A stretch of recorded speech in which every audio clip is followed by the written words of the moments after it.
Borough Market rocks. Welcome back to Borough Talks, the Borough Market podcast. I'm Giulia Crouch, and this summer we're back at London's most iconic food market, speaking to the chefs and traders who bring it to life. I personally like a strong builder's brew. So I call this like a builder brew with a hint of India, why not? From the grill at Gole to the ham roll pasta at Padella and unique flavours from La Peppia and Bianca Mora, this season is all about bold food and the people behind it. The Italians doesn't eat on a feet. They need to sit on the table and talk to the people and enjoy that moment. Join us as we dig into their stories. What better to do than bring something from my country to just show it here to the people? Seasonal ingredients. It's really quite spicy and it's full of things that I love. And take a closer look at what makes this market so special. This beautiful building and this place, you'd be stupid to say no to a restaurant in Borough Market. Cheers, guys. This is Borough Talks.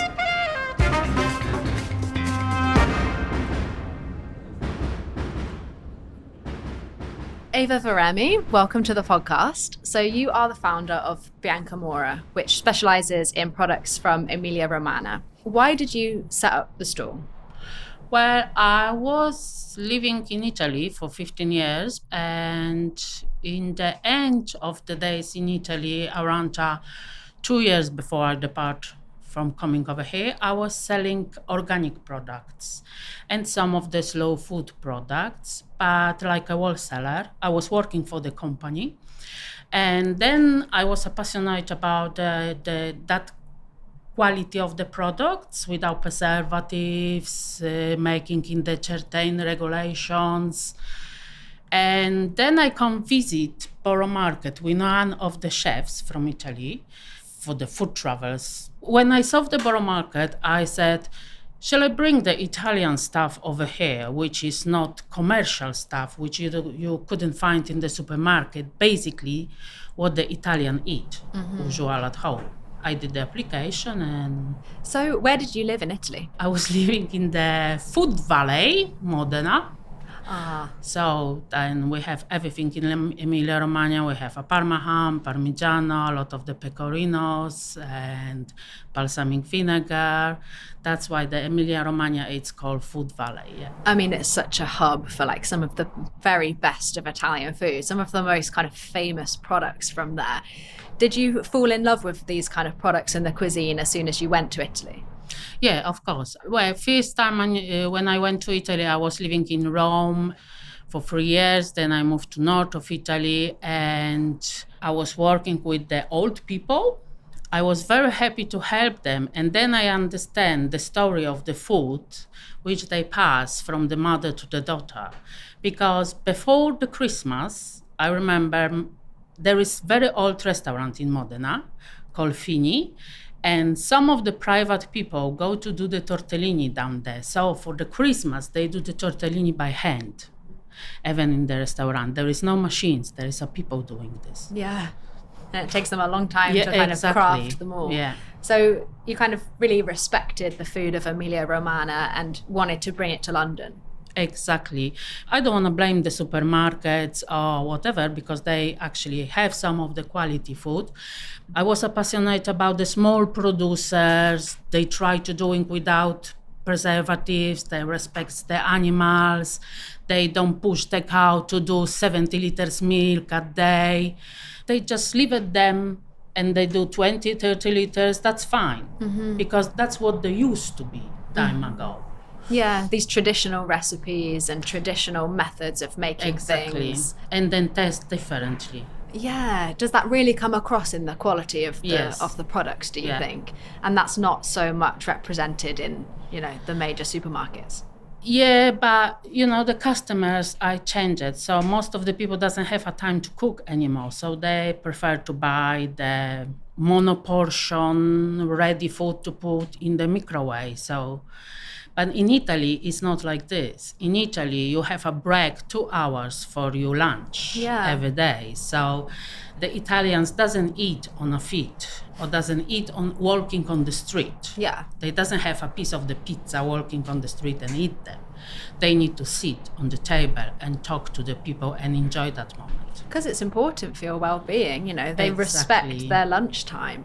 And so What do you mean by terms like slow food or, DOP products? Because you really specialize in those. What does that mean for anyone who doesn't understand that? Slow food means exactly our philosophy. It's not slow process, but it's not pushed to grow faster.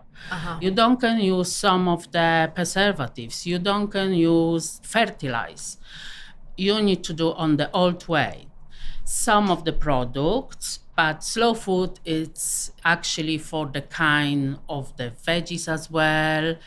And the important thing is, if you want to have a look for the slow food products, to have a look for their logo, for their brand. Because like, for example, tomato San Marzano, you can find many, normally tomato of the San Marzano, but they are not slow food. So that means they probably grow on the soil, but they are watering to grow faster.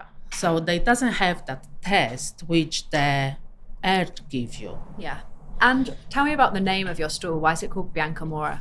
Bianca Mora because it comes from the Bianca Modenese, which is a slow food presidium cow of Emilia-Romagna. The cow is basically white, but it's not because it's white. It's because time ago the animals like cows was used for meat as well, for milk, and there was working cows as well. So that was a definition, this breed of the cow is for the milk, this breed of the cow is for working. So there was complete animal moving every day, working every day. The meat was different because meat need to move, like in our body, the muscles need to move and work. They do only 70 liters milk a day. 70 liters, if you think comparing to the Parmigiano Reggiano, we need 20 liters milk for 1 kilo. So each cow doesn't do even a kilo of Parmesan a day. If you think the Frisian cows, industrial, the very champions one, they can do 70 liters milk a day. Wow. So it's basically 5 times that much. Unfortunately, we don't have now the Parmigiano from Bianca Modenese because there is only 2 producers. They are very family business. They are not ready to prepare the certification, which we need after a Brexit. The Mora Romagnola is a slow food black pork from Romagna, and same thing. She's free-range pork. There is many black porks in Italy, but they are not slow food. There is, I think, another breed from Calabria, which probably is a slow food. That's what the name comes from. We respect the animals and we put them in our brand. And how do you go about finding producers in Italy? Do you go out there and meet them yourself? Yeah, I meet them myself and go to have the lunch with them, to visit the producing process. Like, for example, charcuterie we have right now, it's most of them, it's from Salumificio Bonini, which is a family business of the 3rd generation. And, working with the small producers is not that easy because they are not industrial people. For example, I don't can call them Wednesday because Wednesday they're working. So, and even if I call, he answering my call, not today, I told you not today. So we are basically friends. Yeah. It's not only, the business.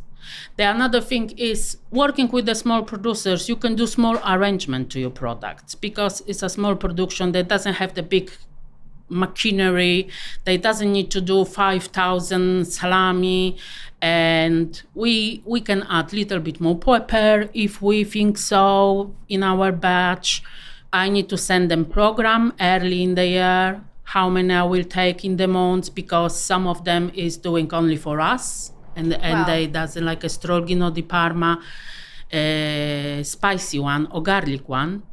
They doesn't do for any other shop. So it's a producing process. I need to agree with them in the January because that salami it's maturing for months and a half. So they need to set up the production earlier before I wanna have them in London. So it's bespoke for you.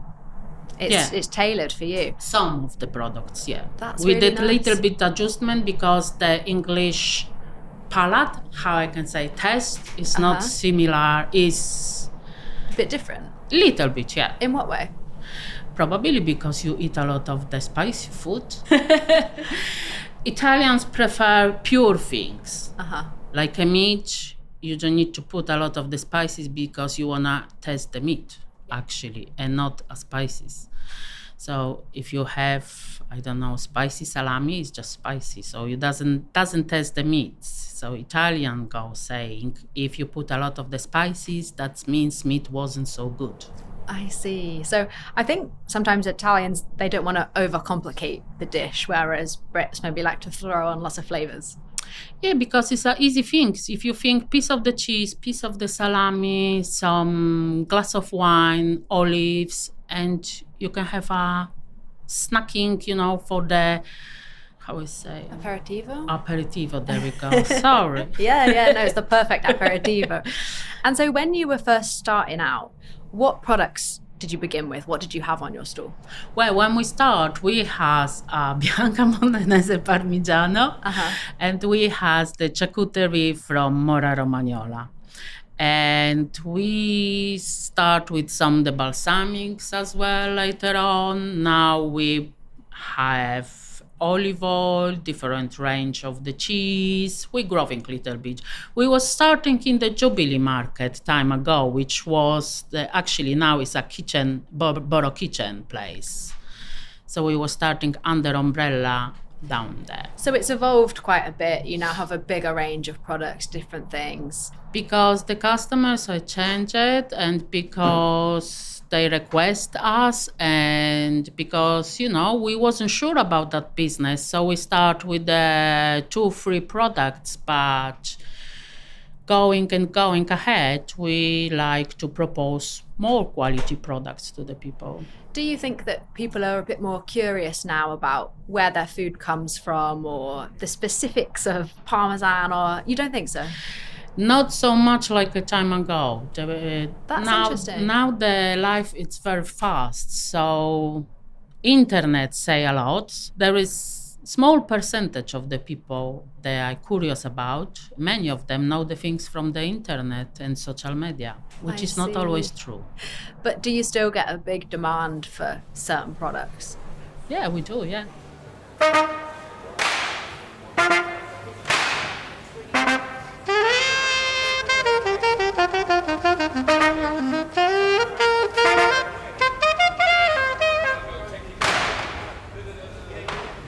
I know, because I've spoken to you before about parmesan, and we've spoken about how milk from different seasons can change the taste, and you've got this red cow parmesan. Tell me a bit about that. Red cow, it's a breed of the cow from Reggio Emilia. So it's one of the native breed of the Parmesan zone, which is between Parma and Reggio Emilia. Very curious things, in the Bologna we don't can do the Parmigiano because it's out of the zone of the production. And red cow do only 20 liters milk a day. It is ex-slow food presidium because time ago was only 2,000 cows. Now they growing a little bit. It's only 5 producers because the cows is grazing on the summer. So the summer Parmesan, summer wheels, are different, little bit more yellow, different in the taste. For example, a lot of the customers ask, is as a free range cows, is a free range. We don't can put them outside on the winter time because in that level of the it's not a mountain, but it's half mountain. There is no grass, so we need to feed them. That's why in the winter time they come in. And so all of this affects the taste of the parmesan? All of them, because in the different level of highness, you have different herbals in the grass. So lower producers, which is in the Pianura, and mountain producers. Time ago, Parmesan was a one thing, but now they do the difference between the highness of the, how it's called, the place where the cows graze. The pasture? Pascolo in Italian. Okay, that sounds so similar. Probably Yeah, yes. that's it. We've got it. And they do the difference between the breeds as well. Vacca Rossa Reggiana, which is, we call it red cow, her milk have a lot of the casein, which is a protein of the milk, and they transform a little bit differently in the Parmesan. It's drier than the normal cows and less fatty than the Bruna Alpina, Swiss brown cows. It's like a Parmesan time ago. And we've got some parmesan in Yeah. front of us. What have we got? We got the red cow, which you can see the red cow have a specific name on the bottom of each wheel. How aged is this? It looks to me quite aged. That because it's a red cow. Ah, that's why, because That it's kind of is- got almost like a white marbling. It's on around it. 28 months, but the red cow, it's little bit stronger and tastier than the normal parmesan, so it's not that creamy. It looks little bit drier, looks older and tastes older than what is in reality. Oh, interesting. And how would this compare to like your bog standard parmesan that you're getting from the supermarket? I'm going to dig in. It's little bit stronger. Taste stay for longer. Once you start to bite the cheese, because parmesan is not only to put them on the pasta, you can eat them as well. Oh, yeah. I put parmesan on a cheese board. Yeah. Really delicious. Creamy. It is salty. creamy, but the taste stay for longer than the normal parmesan, and it's little bit more crystally than the normal one in the same age, and more intense. It's absolutely delicious. Do you prefer it grated on a pasta or eaten as it is? Where do you think it shines? Well, if I eat a pasta, I put a parmesan, but I put a grated parmesan even in the salad. Yeah, I do on that top as well of the sometimes. soup. Yeah, and sometimes like little shavings on a Yeah. salad. So good for a little like Everywhere. burst of umami. Yeah, just one thing I forgot about the parmesan. It's all right for the people lactose intolerant because after 2 years of the maturation, it doesn't have more bacteria inside. I love this fact about parmesan. Yeah. I always tell people this. Exactly, but It's many good, isn't people it? still don't know about it. We need to spread the word. Yeah. If you're lactose intolerant, you can eat parmesan. Exactly. What else have you brought? 'Cause we've got some more cheese here. The other cheese we have is a pecorino. This one, it's pecorino come from Emilia-Romagna, so it's not pecorino romano, which is a little bit salty and it's made it in Rome. We do have that as well. But this one, it's creamier and it's actually come from the small producer close to the Rimini. Won many awards in World Cheese Awards many years. I think they have like 8 or 10 medals. Oh, wow. That means year after year, then you have the confirmation because judgment is different people, but you have a confirmation that's the best pecorino in the competition. The thing is, many times people think pecorino is only one kind, but for Italians, pecorino means sheep's milk cheese. So we Yeah. have thousands of them. You got it in Sardinia as well, don't you, pecorino? Exactly, pecorino sardo. They do a little bit more saltier than the North Italian one. This one's quite nutty, like a kind of drier texture than Yeah. the parmesan. Got some creaminess to it, but yeah, not as like sharp as the No, parmesan. it's not sharp, Softer. it's not salty. Yeah, so if you want to use them for the pasta, that will make nice cream, but doesn't have that spicy taste, Yeah. which Sardinian or Pecorino Romano do. And what's the last cheese That's we've the got here? pecorino with the truffle, because that sounds now delish. people love the truffle. Yeah, I'm going to get This- a bit with a big bit of truffle. This one has the medals as well. It comes from the same producers. so good. And yeah, the important thing of the truffles is anything we eat with the truffles should be not so truffly. That means it doesn't contain artificial aroma. Yeah. Fake truffle is terrible. It is terrible and it stays for your stomach for like 2 days. Yeah, and like on your It's taste buds. upsetting, yeah. It is upsetting. Yeah, Well, that one's perfectly truffly. thank you. Do British people love truffle? Is that why you've brought that one in? Exactly. That is one of our last things we bring it. I mean, we sell them from around 3-4 years probably. That's because we has a question from the customers. There was always, do you have any truffle pecorino? And then we start to do it. We do have another truffle cheese, which is a cow milk, but it's totally different from this one here. That one's very tasty. Do you have a favourite cheese that you sell when you're loving at the moment? Many people ask me that, but it depends actually what you eat and where you're gonna use them. My favorite king of the cheese is a parmesan. Yeah. Yeah. That is a cheese for the excellence and is at least 2 years old. And if you think at what is happening in your life in 2 years, Yeah. exactly, then you realize what's 2 years, because you didn't realize if you're gonna say it's 24 months old. It doesn't sound as much, does it? Exactly. Yeah. No, Same like for the balsamics. Yeah, the age doesn't sound wow. But So we've got a balsamic here. Talk to me about it. So this is a that balsamic one of Modena. that is, we do have only balsamic of Modena. We don't have any other balsamic. That means it's made in the traditional area. It's protected by consortium, is PDO. And this one here, it's organic and around 12 years old. Basically for the balsamic, seriously, you don't can say the age. Because it's a process of the production, you never know the exactly age. It has to be at least 12, doesn't it? So I went to Modena recently and I learned that they take balsamic very, very seriously. I met the consortiums and it was all very interesting. And they told me that it's 12 is the minimum. And then if you want it extra vecchio, extra old, it can be 25 and beyond. But is that right? That is right if you're talking about the traditional balsamic. Okay, yes. So the traditional balsamic is sold in different bottles. The consortium provide to the producers the bottle. The consortium come to put balsamic inside in the bottle, so they test them before. Each bottle have a number, but this is from, I think, 15 years and up. Right. We do have extra vecchio and we do have invecchiato, which is both traditional, and we have 50 years old and 100 years old for the older producers in the world, which was set up in 1605. That's crazy. What does the one that's 100 years old taste like? It tastes very woody. It's like Woody. an old whiskey, yeah. Because balsamic, it's matured in the barrels. And if you speak about the 12 years old balsamic, that means they pass 12 barrels. Every year you change a barrel, but you don't take all of the balsamic from the barrel. You left half.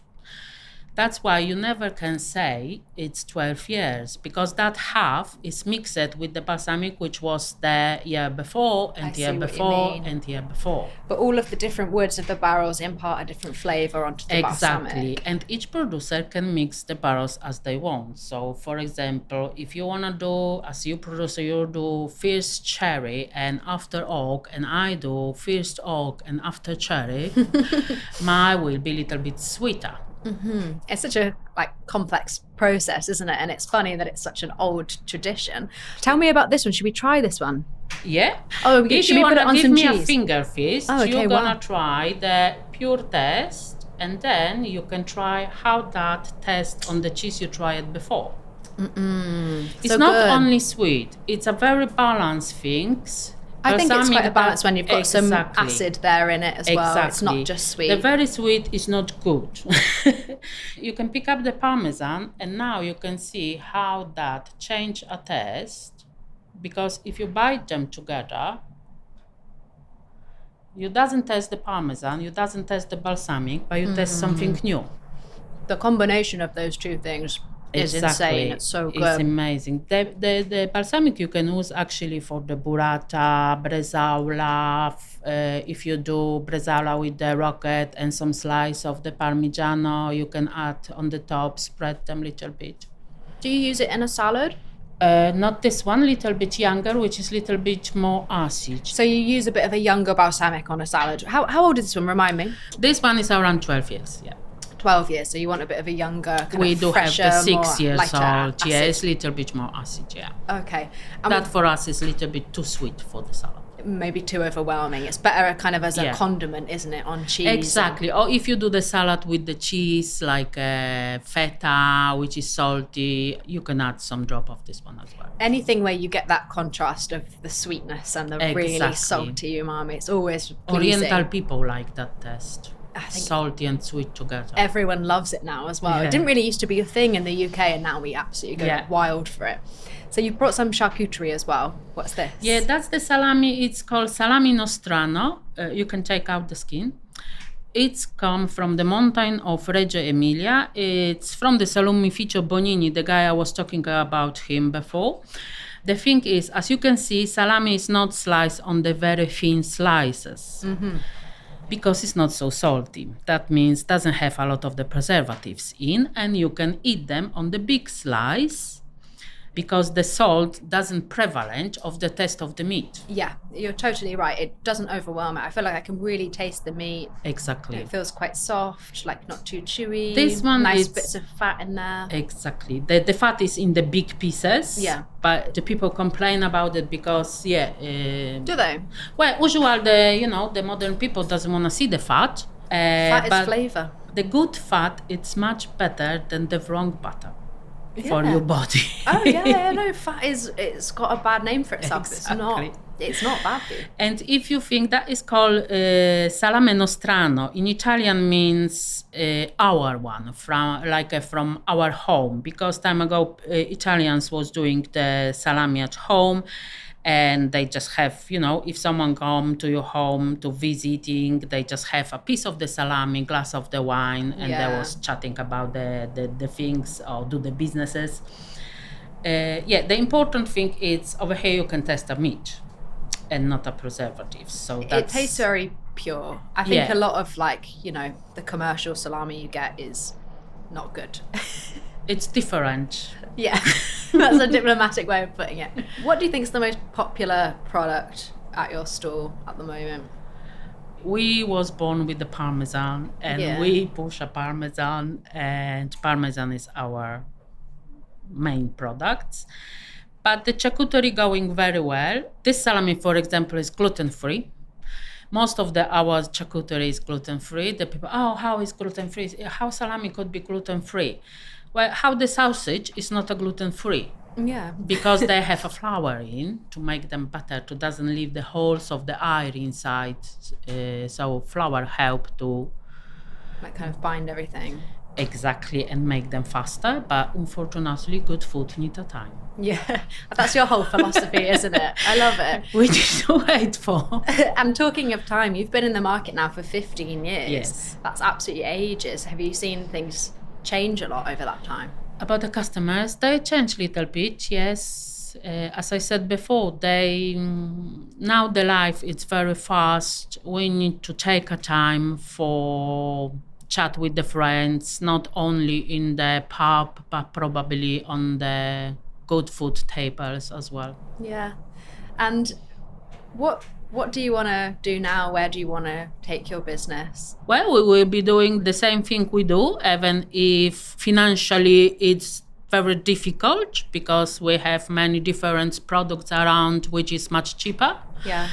But we will keep going in our way and we don't gonna change it. I absolutely love your passion for this Thank you. quality products. Everything's so delicious. And It's much better, each little bit, probably less. Don't have the salami every second day, but once a week, but the good one. yeah, I couldn't agree more. Eva, thank you so much for coming on the podcast and bringing all this delicious cheese. I know everyone's going to tuck into this after because you brought a lot, which is very Italian Thank you of very you. much.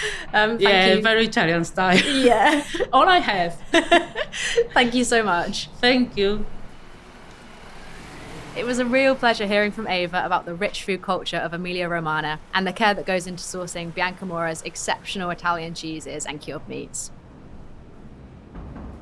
Borough Talks is hosted by me, Giulia Crouch. Produced by James Deacon. Audio, editing and sound by Chris Attaway. Video by Felipe Franco. Thanks to Nina, Bethan and Matt at Borough Market. And thanks to all our guests for the food, the conversation and all the time. And thanks to Gole for being the backdrop to this series.